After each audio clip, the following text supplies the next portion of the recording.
Thank you for joining us today for our LD5 Dems Bottoms Up podcast. My name is Marilyn Rendon, and I'm the chair of the LD5 Democrats. Today, we are joined by Dr. Andrew Horne, who is running for the U.S. House of Representatives, District 1. For this podcast, we will ask the same 10 questions to every candidate. They include 5 campaign and election type questions, as well as 5 get-to-know-you questions. The goal is to give you a high-level snapshot of the candidate and their goals. The posting of this podcast will include ways you can reach out to the candidate or their campaign for more information. So let's get started. Dr. Andrew Horne is proud to say that he was born in Scottsdale, Arizona. He attended public school in the Scottsdale Unified District at Kiva, Mojave, and Saguaro. He is a lifelong learner. He has a Bachelor's of Science in Economics from Arizona State University, a doctorate and MBA from the University of Michigan, a Master's of Sciences from the University of Colorado, and is a small business owner. Over the years, he has witnessed numerous changes in the Valley and has gained a deep understanding of the region. Dr. Andrew Horne is a father who moved back home so his daughter would grow up with the invaluable experience of being surrounded by her 4 grandparents and enjoying a wonderful childhood in Arizona. Since moving back to the Valley, he has founded 2 successful small businesses which continue to grow. Having spent a significant portion of his life in this district, he possesses a deep love and understanding of its people, values, and needs.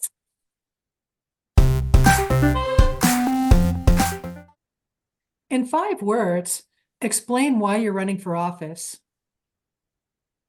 A better future for all.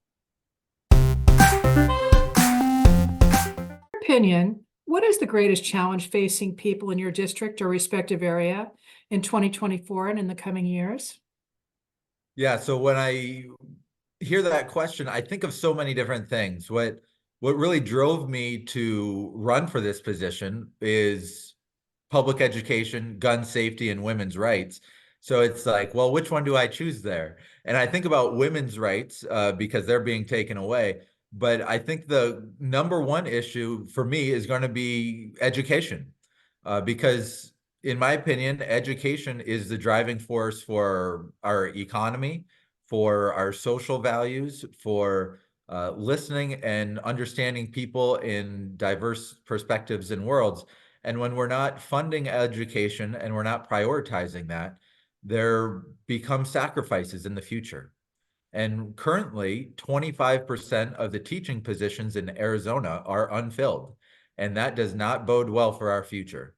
That means that we're not educating people for jobs, whether that's doctorate positions or trade schools or all sorts of different things. And it means that people are not hearing others' perspectives and learning about the world and how we can better ourselves.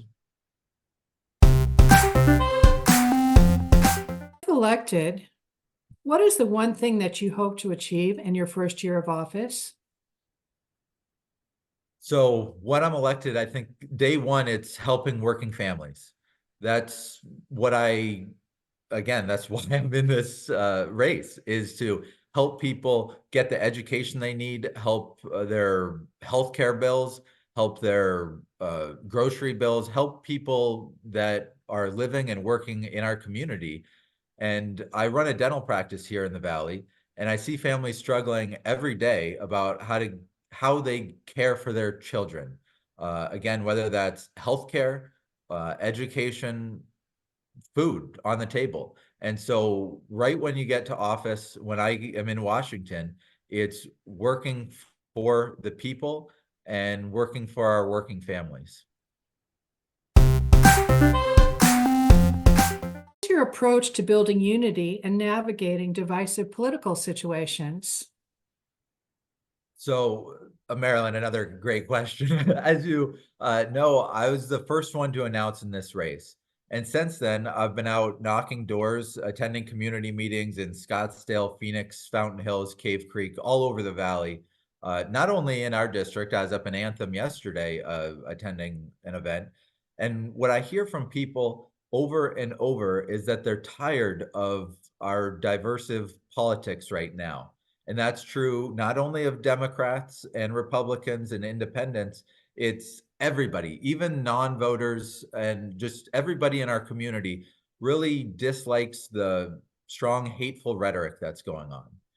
So instead of trying to bring people together, David Schweikert, our current representative, is taking every opportunity to align himself with extremists and personally benefit from his position. What I'm trying to do is speak with everybody in our community and making sure that I can listen to them and bring the issues that are important to them up and talk about those, not get sidetracked by the wild things going on in DC, but really what is important to the people in our district and at our home. And when elected, I plan to represent all members of our community, not just the ones who voted for me. What is the one thing that you want people to know about your governing style? Yeah, so this is again another great question and something that people don't know until you're in office. So it's a good question to put out there early. For me, the way that I run my businesses is a flat organizational structure. And what does that mean? That means that I speak with the people in my office. It's my staff, office manager, assistants, and the patients. And everyone has an input. Certainly, the patients have full input on what happens to them and the treatment that they want. But everyone gets an input on how things are run because the leader, the CEO in a dental office or in Congress, does not have every solution.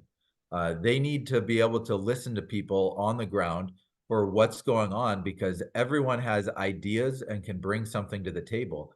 And that's, again, how I run my businesses. That's how I was trained. That's how, when I have my MBA from the University of Michigan, you need to be incorporating and listening to ideas from everybody because that makes the everybody certainly everybody's invested, but the best ideas come out and that leads to success is when you listen to people and you take their ideas and you put them into action.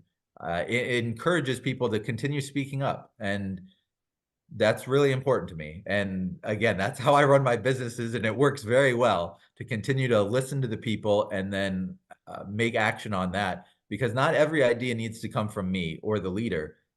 We need to be able to listen to the people and make the changes that they want. What is your favorite thing about Arizona? Oh boy, we're moving into the personal questions here. So, uh, as an Arizona native, I've been here since 1986, and this is my home. So there are so many things that I can talk about. But one of the big things is the outdoors, and I like the summer here. I'm a big fan because I like going out hiking. I particularly enjoy the hot springs around the valley. There are a couple that are actually in this congressional district up north that are great places along the Rio Verde to be.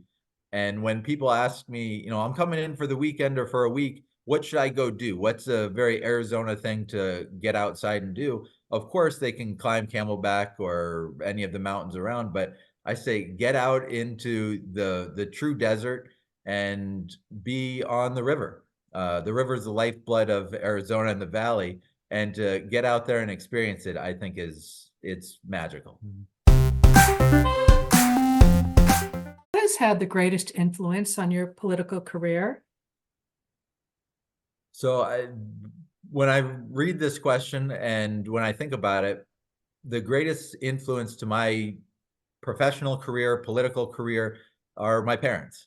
I think politically, I was raised again here in the Valley, and politics was always a topic at the dinner conversation. So whether that be in work, they're both physicians, and everybody deserves affordable, accessible, and quality healthcare. It's also bringing that into politics. My father ran for state representative here in the mid 90s. And so, as everyone knows, when you're running for political election, that it takes the whole family. So we have been interested and involved in Arizona politics for a long time. Certainly I have. My uncle was successful, and he was a state senator in North Dakota, in North Dakota's third district, state senator for many years for their term, 4 years in North Dakota. And so family and our personal connections with politics have been in my life forever. So my parents have a huge influence on my politics and my professional career. What is something that most people don't know about you, but should? So one personal thing that people don't know about me, but should, I'm an avid photographer. So I have a photography website. I'll put a plug in for that. arhorne.com. I don't sell any photographs. It's just a personal passion, a hobby of mine. I thoroughly enjoy seeing photos that I've taken throughout the world. And by that I mean in military journals, my photos get posted by different organizations. The Wikipedia Foundation uses my photos.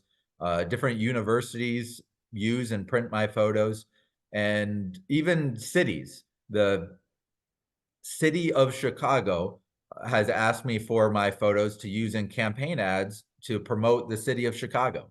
And I think it's just a fun thing that I do. Again, I don't make money from it. I just enjoy it. It's something that I think is nice. It's enjoyable, and it's great to see my photos online, in print media, in the newspaper, in the New York Times, just to open up the paper and go, hey, this is my photo. And then to see the little byline like by Andrew Horne. It's really fantastic and enjoyable. Do you relax? So relaxing, campaign days are really something. I have honeybees. And so taking care of those, checking on the hive, managing them is relaxing. It's checking on another pet. I have two cats, and so certainly being with them is enjoyable. But having pets, Eleanor says she has 20,000 pets because we have honeybees in Arizona, which is great for pollinating and everything. But they're fun and enjoyable to take care of, as well as relaxing. I'm also really big into cleaning and organization, and honeybees fit into that. They're just right outside my door. And if anyone wants to come check them out, I'm happy to. Our county recorder candidate, Tim Stringham, came over and he held frames of bees. And it's really a unique opportunity to get in touch with nature and to experience where your food comes from. Is your favorite movie of all time? So this is another very tricky question because I think about it and I think, now, is this the movie that you can watch as many times as possible and just sit there on repeat? Or is this the movie that you think is the most cinematic and amazing? Is this your guilty pleasure movie, or is this the anyway, so I think of two. So Dan in Real Life is a movie that came out in 2007, Steve Carell and a host of people. It's a dramatic comedy movie, and it's about a man making his way through life, through love and with his children, and how to navigate that.